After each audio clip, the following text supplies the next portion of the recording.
발빠른 경제발전소. 경제발전소 박연미입니다에서는 여러분의 소중한 의견을 받고 있습니다. 짧은 문자 50원, 긴 문자 사진 문자 100원, 샵 0951 또는 TBS 앱을 통해 받습니다.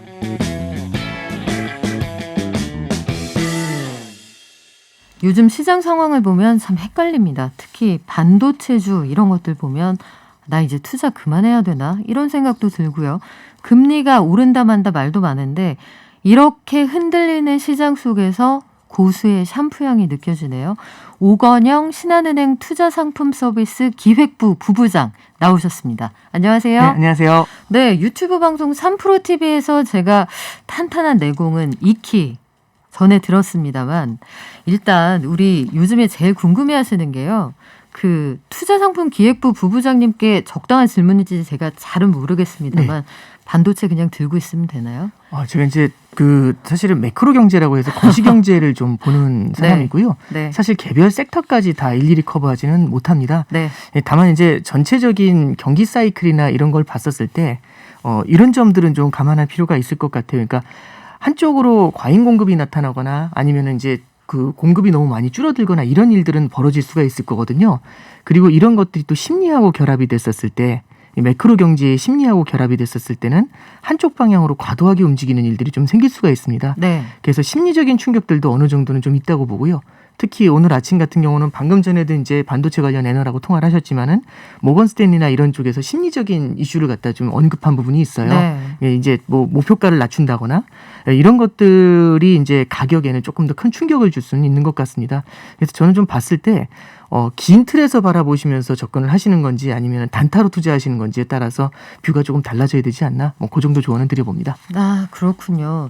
최근 들어서 이 시장 상황도 좀 어수선하고 경기 상황에 대한 진단도 완전히 엇갈리거든요. 네네. 살아난다와 아직 좀 기다려봐야 한다. 근데 기준금리 올려야 된다거나 머지않았다는 얘기가 나오는데 지금은 기준금리를 올리는 게 나은 상황이 된 건가요? 일단 기본적으로 한국은행에서도 취하고 있는 입장은 기준금리의 이제 일부 인상은 필요한 것 같다라는 게 전체적으로 이제 금통위라는 게 있거든요. 금융통합위원회.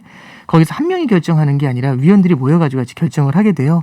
이 금통위에서 나타나는 현상들을 보면은 이제 언급하고 있는 부분이 여러 가지가 있습니다.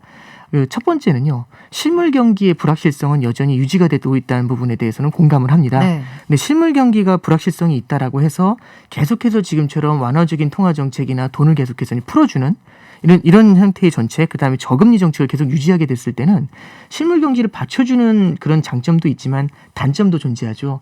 그러니까 세상에는 뭐든지 다 명암이라는 게 존재하는 것 같습니다. 긍정적인 면과 나쁜 면이 있는데 이렇게 좀 생각하시면 좋을 것 같아요. 실물 경기를 살짝 받쳐주는 것들은 분명히 있지만 너무 저금리가 오랫동안 유지가 됐을 때는요. 경제 주체들이 이런 생각을 하게 됩니다. 금리는 올라가지 못할 거야라는 그런 생각이 들어가는 거죠. 조금 어렵게 말씀드리면 저금리가 장기화될 거라는 합리적인 기대가 생겨나게 됩니다. 그러면 이런 거죠. 아무리 빚을 많이 내더라도 투자를 할 때 부담이 없는 겁니다. 왜냐하면 금리는 올라가지 않을 거니까요. 싸게 빌릴 수 있으니까. 네, 그렇습니다. 경제 주체들이 움직일 때 제일 중요한 거는 지금의 현상도 되게 중요하지만 앞으로 어떻게 될 건지가 되게 중요하거든요. 네. 제가 예를 들어서 돈을 빌려서 큰 돈을 빌려가지고 투자를 한다고 가정을 해볼게요. 돈을 빌려 투자할 때 제일 무서운 건 뭐냐면 금리가 높은 게 무서운 거잖아요. 근데 지금 금리가 되게 낮습니다. 그럼 문제가 없지 않습니까? 근데 한 가지 얘기가 있죠. 바로 조언을 주시는 겁니다. 금리가 지금은 낮지만 오를 수 있잖아. 이 얘기를 해주시는 거거든요. 그럼 이런 게 불안한 건데 사실 만약에 저금리가 장기화될 거라는 합리적인 기대가 생기게 되면 금리는 안 올라갈 거야라는 확신이 생기죠. 네. 그러면 부담 없이 투자에 가담을 하게 됩니다. 그럼 어떤 일이 벌어지냐면 실물 경기를 지원하는 측면들도 있지만 투자 주체들이 과도한 빚을 내가지고 투자를 하게 만드는 그런 심리를 자극하는 요인들이 있어요. 이런 것들은 자산 가격의 상승을 만들어내고요. 네. 두 번째는 실물 경제에서 물가의 상승이라는 게 나타날 수 있습니다. 물가가 올라가고 있는데 금리가 계속해서 낮은 수준을 유지하잖아요. 그럼 사람들은 예금에서 돈을 빼가지고 현물에 대한 매점 매석으로 갈 수가 있죠. 이제 어렵게 말씀을 드렸지만 이런 것들이 여러 가지 물건들을 먼저 사버리는, 특히 원자재나 이런 쪽 있죠. 그럼 어떤 일이 벌어지게 되냐면 물가가 지금 올라가고 있는 모습인데 여기서도 금리를 낮게 유지하면 물가가 통제할 수 없을 정도로 탁 튀어버리는 문제가 생길 수가 있습니다. 그래서 정리를 해드리면 결국에는 금리를 낮게 유지한다는 건 실물 경제를 지원할 수 있다는 장점이 있지만 네. 자산 가격의 상승이라든지 과도한 부채를 내서 투자하는 이런 단점들이 존재하는 거고 물가를 통제할 수 없을 수도 있다는 그런 불안감을 같이 만들어내게 되는 거죠. 이 장단점 사이에서 고민을 하는데 이제 정부에서는 어떤 얘기하고 있냐면 이제 추경에 대한 얘기들을 하고 있고 그렇죠. 재난지원금 얘기가 나옵니다. 그러면 정부에서 추경이나 이런 쪽으로 해서 실물 경기를 지원을 하는 상태에서 위쪽에서 말씀드렸던 단점들이 있죠. 자산 가격의 불안이라든지 아니면 과도한 빚을 내서 하는 투자라든지 이런 데에 대해서 견제를 하는 차원에서 약간의 기준금리 인상을 하는 게 더 낫다라고 명암을 비교하고 항상 그런 것 같아요. 정책이라는 거는 어느 한쪽이 완벽하게 100대 0이 되는 경우들은 별로 없는 것 같아요. 명암을 바라봤었을 때 아까 질문 주셨던 것처럼 지금은 약간의 기준금리를 인상하는 게 이게 이제 어려운 말로 금융 안정이라고 하거든요. 네. 이제 너무 자산 가격이 많이 올라갔을 때 이 자산 가격이 떨어지게 되면은 금융시장 전체가 불안할 수 있지 않습니까? 금융 안정 쪽에 조금 더 포커스를 둬야 된다라는 얘기가 나오는 이유입니다. 그래요. 정책이라는 게 항상 선악이 아니라 선택의 문제이기 때문에 그래도 증시에 투자하는 분들은 아마 이런 생각은 할 거예요. 아, 그 금리 인상하면은 증시에서 주가 떨어지지 않습니까? 이거 불안한데요? 이렇게 물어보시는 분들도 있을 것 같아요. 네, 일단 제가 주식 전문가가 아니다 보니까 뭐 이제 업종별로 다 말씀드린다는 건 좀 어려울 것 같고요. 간단하게만 말씀드리면 주식시장이라는 것 자체가 주가라는 거는 금리 말고도 굉장히 많은 요인들이 영향을 주게 됩니다. 예를 들어 A라는 기업이 하나 있다라고 가정을 해볼게요. A라는 기업에 갖다가 딱 봤을 때 만약 금리가 올라가면 그 기업이 부담해야 되는 이자 부담이 굉장히 클 수가 있습니다. 네. 근데 문제는 뭐냐면 그 기업이 꽤 큰 돈을 벌기 시작한 거죠. 사업이 굉장히 크게 성장하는 겁니다. 금리가 1% 올랐는데 성장이 20% 나옵니다. 그러면 금리가 올라가는 게 큰 부담이 안 될 수가 있거든요. 주식시장엔. 감당할 만해지는 네, 거죠. 그렇습니다. 그러니까 금리 인상을 감당할 수 있느냐 없느냐의 핵심이 생기는 건데 그래서 이제 말씀을 드릴 게 주식시장을 바라볼 때 금리가 모든 게 아니다라는 걸 이제 첫 번째로 좀 생각해 주실 필요가 있고요. 두 번째는 어떤 사이드에서 좀 바라볼 필요가 있냐라면은 결국에는 지금 현재 이 금리 인상을 한다라는 것 자체가 굉장히 어려운 상황에서 금리 인상을 하는 거지 않습니까? 그렇죠. 불확실성이 존재하는 상태에서도 부작용을 잡기 위해서 이렇게 됐을 때는 옛날처럼 금리를 팍팍 올리거나 그렇게 하지는 못해요. 그러면 금리를 한 번 올릴 때 0.25%씩 인상을 하거든요. 0.25% 인상을 하고 실물 경제가 이걸 소화를 하는지를 이제 쭉 한번 모니터링을 하는 거죠. 또 소화가 된다는 게 보이면 0.25%를 더 인상하고 이렇게 이제 조금 어려운 말로 베이비 스텝이라고 합니다. 아장아장 걷는 거죠. 네. 조금씩 기준금리를 인상하는 그런 정책들을 쓰게 됩니다. 그래서 정리를 해드리면 주식시장은 금리만으로 움직이지는 않는다라는 게 첫 번째 포인트가 되고요. 두 번째는 금리를 올릴 때 살짝 금리를 올립니다. 가장 큰 이유는요. 이게 실물 경제라든지 자산 가격에 너무 큰 충격을 주는 걸 최소화하기 위해서 이제 이런 정책을 쓰는 거죠. 이 두 가지만 이제 놓고 보면은 이번에 예를 들어서 기준금리 인상 한 번만으로 모든 시장이 다 무너져 버린다. 이렇게 과도하게 해석하는 거는 조금 좀 과하지 않나? 그렇게 생각이 좀 됩니다. 그렇군요. 여러 가지 변수를 고려하자 그리고 시장이 아마 소화 가능한 수준으로 금리를 과식하도록 하지 않을 거다 이런 말씀해 주셨는데 중국 얘기가 빠지지 않아요. 최근에 보면 중국이 돈을 풀면 한국의 금리가 떨어지고 물가는 상승할 가능성이 높다 이런 얘기가 나오는데 이거 맞습니까? 이제 이게 이렇게 보시면 될 것 같아요. 이제 통계적으로 봤었을 때 그런 현상들이 많이 이어져 왔다라는 걸 좀 이제 전제를 좀 할 필요가 있는 거고요. 내용의 핵심은 이런 겁니다. 중국이 예를 들어서 돈을 많이 푼다라든지 중국이 유동성 공급을 늘린다는 얘기는 중국의 경기 성장을 갖다가 주도를 한다는 얘기예요. 그렇죠. 자, 그럼 이렇게 보는 거죠. 중국이 이제 유동성 공급을 늘리게 된다는 얘기는 중국의 위안화 공급이 늘어납니다. 위안화 공급이 늘어나면 위안화 가치가 떨어지게 되겠죠. 그럼 위안화 표시 물건의 가격이 저렴해질 겁니다. 그러면 중국의 수출이 늘어나게 되겠죠. 근데 이게 어디로 또 연쇄 효과가 생기냐면 중국은 다른 나라에서 부품을 사가지고 그걸 가지고 최종재를 만들어서 수출을 해요. 네. 그럼 중국의 수출이 좋아진다는 얘기는 중국은 더 많은 물건을 만들어야 되잖아요. 그럼 중국의 중간재를 수출하는 나라가 마찬가지 그렇죠. 한국한테 수혜가 생길 수가 있다라는 겁니다. 그럼 이런 경우에는 우리나라 같은 경우는 성장에는 분명히 도움이 될 수 있다는 게 첫 번째 포인트고요. 두 번째는 중국이 유동성 공급을 늘리게 되면은 중국 쪽에서 돈이 많이 돌게 되지 않습니까? 그러면 돈의 값이 금리입니다. 결국에는 유동성 공급을 늘리면서 금리가 중국이 낮게 유지가 되면은 상대적으로 금리가 높은 나라들 쪽으로 돈이 흘러갈 가능성이 높게 되죠. 네. 그럼 대표적으로 우리나라 같은 경우도 이럴 때 만약 기준금리를 인상하거나 하면 우리나라 쪽으로도 돈이 흘러 들어올 수가 있습니다.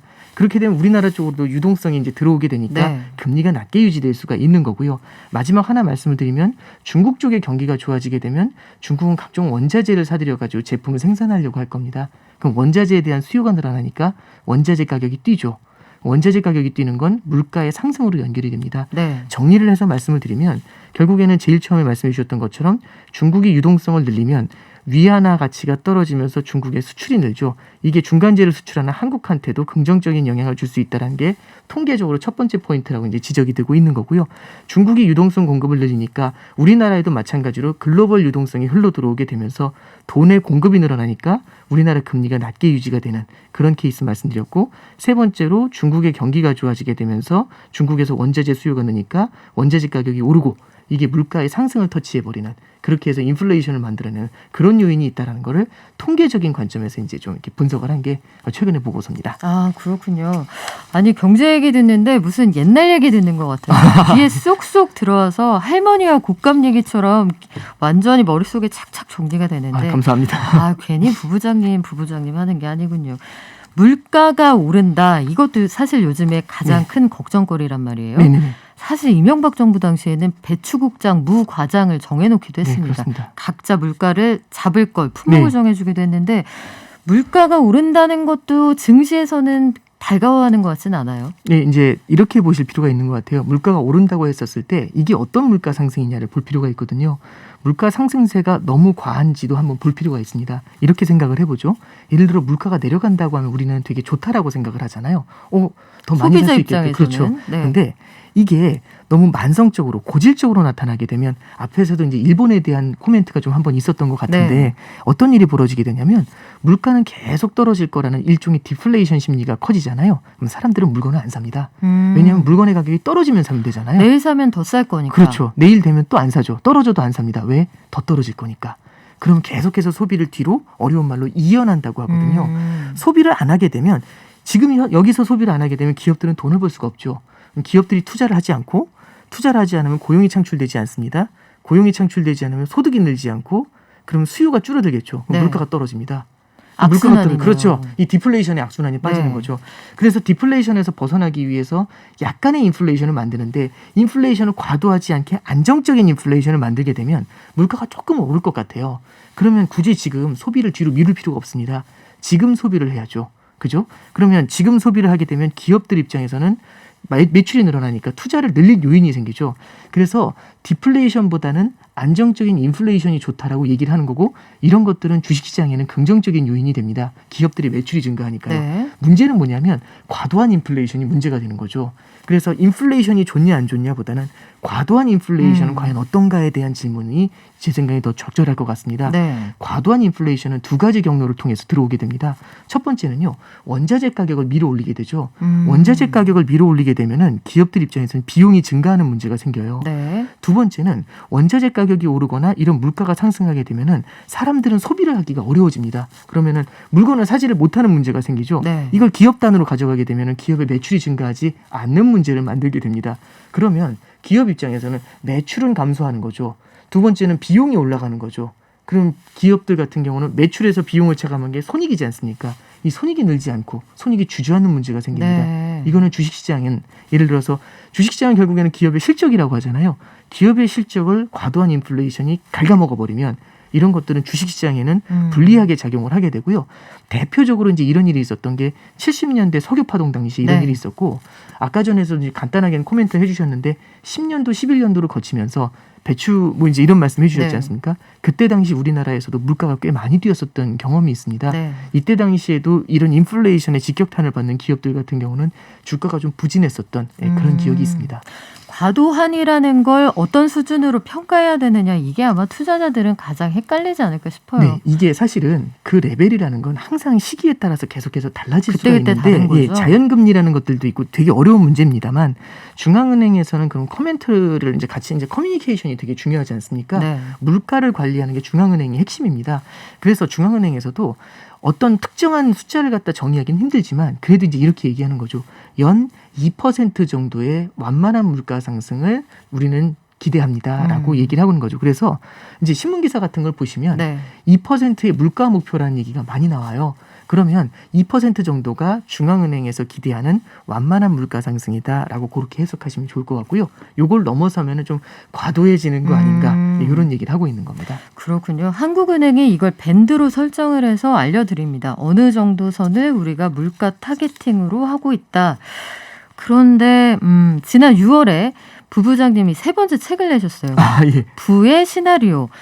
일단 이름이 부의 시나리오 요거 한번 궁금하다 이런 생각이 들었는데 우리 재난지원금도 지금 예정이 돼 있고 경기부양책에다가 물가 고민까지 있는 이런 상황에서 금리를 올려야 될 만큼 돈이 좀 많이 풀려 있다. 유동성이 과하다는 네. 평가 속에서도 경기를 좀 살려야 되고 재난지원금은 필요하다. 돈을 한쪽으로 더 풀어야 된다. 이게 좀 일견상충하는 것 같이 보이기도 하거든요.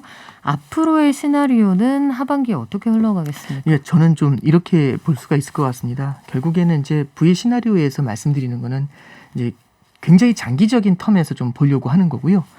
장기적으로 봤었을 때 결국에는 시나리오가 어딘가의 국면으로 이제 이동을 하게 될 거다라고 이제 얘기를 하고 있습니다. 이 거시경제를 볼 때 되게 중요한 요소가 성장하고 물가라는 게 있거든요. 네. 그럼 성장에는 고성장이 있고 저성장이 있을 겁니다. 물가에는 고물가와 저물가가 있겠죠. 그러면 이 두 개니까 네 개의 국면이 만들어져요. 고성장 고물가, 고성장 저물가, 저성장 고물가, 저성장 저물가. 이렇게 네 가지 네. 국면으로 나눠질 겁니다. 그러면 지금 현재 우리는 어디에 위치하고 있는가를 한번 생각을 해보는 거죠. 글로벌 금융위기가 2008년도 있었습니다. 네. 글로벌 금융위기 이후에 나타났던 현상은 굉장히 직관적으로 간단해요. 글로벌 금융위기는 부채 위기입니다. 빚이 굉장히 많이 쌓여 있었거든요. 그 상태에서 실물 경제가 크게 살아나질 못하고 있었어요. 그리고 2011년에는 유럽의 재정위기가 터졌습니다. 금융위기는 금융기관이 빚이 많아서 터진 거고요. 재정위기는 국가가 빚이 많아서 터진 겁니다. 주체가 다를 뿐이지 결국에는 빚이 많다는 건 똑같은 거거든요. 그래서 결국에는 부채 위기입니다. 네. 15년에는 중국도 마찬가지로 부채 위기를 겪었고요. 전 세계적으로 빚이 굉장히 많이 쌓여 있죠.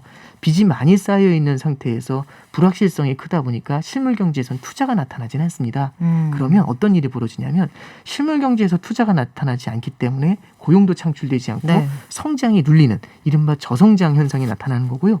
저성장 때문에 실제로 물건을 사질 못하니까 물가 자체가 낮은 수준으로 유지되는 저물가 현상이 나타나는 겁니다. 그래서 지금 현재까지 나타났던 현상들은 저성장 저물가다라고 그렇게 정의를 할 수가 있겠죠. 여기서 하나 더 터진 게 뭐냐면 지난해 터졌던 코로나입니다. 네. 빚이 많은 상태에서 경제가 락다운이 돼버리는 거거든요. 그냥 락다운이 아니라 빚이 많은 상태에서 락다운이 되면 굉장히 절박해집니다. 그럼 경제 주체들이 파산을 해버리게 되죠. 퇴로가 없네요. 그렇죠. 네. 그래서 중앙은행이나 정부에서 자금을 공급해주는 가장 큰 이유는요. 이 락다운의 기간 동안에 어쩔 수 없이 파산을 해버리는 그런 경제 주체들이 있을 거지 않습니까? 이런 경제 주체들의 파산을 갖다가 막기 위한 시도를 하게 되는 겁니다. 그래서 굉장히 강력한 유동성을 뿌려준 거죠. 그럼 어떻게 보시면 되냐면 저성장 저물가 국면에 위치하고 있는데 코로나 사태가 완전히 이 저성장 저물가의 쐐기골을 막아버린 거죠. 네. 그러면 이게 장기화될 거라는 생각이 들지 않습니까? 그럼 여기서 벗어나게 해야 됩니다. 벗어나려면 완전히 박혀버린 걸, 저성장 저물가에 완전히 박혀버린 걸 끌어내야 되잖아요. 그러면 굉장히 여태까지 시장에서 보기 어려웠었던 강력한 경기부양책을 잡아가지고 끌어올려줘야 되겠죠. 그래서 이제 우리는 이렇게 보면 될 것 같습니다. 이 정책이 성공한다면 우리는 이제 고성장 고물가의 국면으로도 접어들 수가 있다. 물론 이건 굉장히 긴 관점에서 봐야 되는 네. 거고요. 여기서의 고물가라는 게 뭐 옛날처럼 물가 10%씩 오른다 이런 말씀은 아니고 지금 레벨보다는 한 단계 높은 수준의 물가 상승 이런 걸 볼 수가 있는 거고 그리고 이제 만약에 실패했었을 때는 이런 케이스들도 나오죠. 요즘 시장에서 제일 우려하는 게 뭐냐면 성장은 나타나지 않는데 물가만 뛰어버리는 거 아니냐. 그러니까요. 예, 그런 고민들을 많이 네. 하죠. 이게 어려운 말로 스태그플레이션이라고 하는데 그쪽 국면에 대한 가능성도 얘기가 되고 있는 거고요. 그리고 이제 마지막으로 말씀드리면 지금 현재가 저성장 저물가인데 다른 국면으로 갈 수도 있지만 만약에 여기서 경기 부양이 실패하거나 코로나 이제 뭐 저도 정말 원하지 않는 케이스긴 네. 합니다만 뭐 델타 변이 이런 얘기 있죠. 제가 먼저 의학은 잘 모릅니다. 이런 것들이 너무 장기화돼 가지고 실물 경제가 여전히 이렇게 힘을 쓰지 못하면 결국엔 다시 저성장 전문가로 주저앉아 버리는 문제도 생길 수 있죠. 그래서 시나리오라는 말씀을 드린 이유는요. 4가지 시나리오가 있는데 그중에서 어디론가는 움직일 수 있다라는 얘기를 하고 있는 거고요. 지금의 경기 부양책은 고성장 고물가 이쪽으로 가려는 게 지향점이다라고 볼 수가 있는 겁니다. 그래서 이 사이에서 왔다 갔다 하고 있는 거거든요. 그러면 저는 이제 말씀드리고 싶은 거는 네. 결국에는 어느 한쪽으로 간다라는 그런 예측보다도 어느 한쪽으로 갈 가능성이 있다라는 걸 좀 열어두면서 국면의 변화를 관찰하는 게 이제 포인트가 된다라고 이제 생각을 합니다. 그래서 4가지 중에 하나로 갈 가능성 거기까지 알겠는데 네. 그 피하고 싶으셨던 질문인 거 알고 있어요. 네. 어느 쪽으로 갈 가능성이 제일 이제 높습니까? 저는 김 관점에서 봤었을 네. 때는 낙관론이 좀 저는 낙관적인 좀 관점을 좀 갖고 고성장 있어요. 고물가. 네, 그쪽을 좀 생각을 하고 있습니다. 앞서 말씀드렸던 것처럼 뭐 옛날처럼 10%씩 성장한다 이런 말씀은 아니지만 저는 이제 지금의 경기 부양책이라는 것들이 결국에는 실물 경제에 굉장히 큰 도움을 줄 수 있을 거라고 네. 생각을 해요. 물론 밑에서 워낙에 부채가 많고 저성장 고착화에 대한 우려도 높고 그다음에 성장 자체가 안 나오니까 물가가 튈 거라는 우려도 높은데 중앙은행이라든지 정부에서도 이런 문제들을요. 금융위기 이후에 벌써 13년이 지났습니다. 굉장히 많이 겪어봤었죠. 그래서 굉장히 긴 관점에서 고성장 고물가로 유도하기 위한 지금의 디플레이션의 늪에서 벗어나기 위한 네. 여러 가지 이제 다양한 장치들을 좀 준비를 할 것 같습니다. 물론 그쪽으로 이동해 가는 과정에서 굉장히 여러 가지 이슈들이 있겠죠. 울퉁불퉁한 일들이 많이 일어날 수 있습니다. 그런 이벤트들은 있겠지만은 긴 관점에서 봤을 때 저는 낙관적인 관점을 좀 견지하고자 그렇게 생각을 하고 있습니다. 네, 당분간 비포장도로 갈 것 같은데 정부가 가지고 있는 컨틴전시 플랜이라는 게 있으니까 상황이 아주 나빠지진 않을 거다. 희망을 좀 주고 가시네요. 네, 그렇습니다. 지금까지 오건영 신한은행 투자상품 서비스 기획부 부부장이었습니다. 오늘 말씀 정말 고맙습니다. 네, 감사합니다.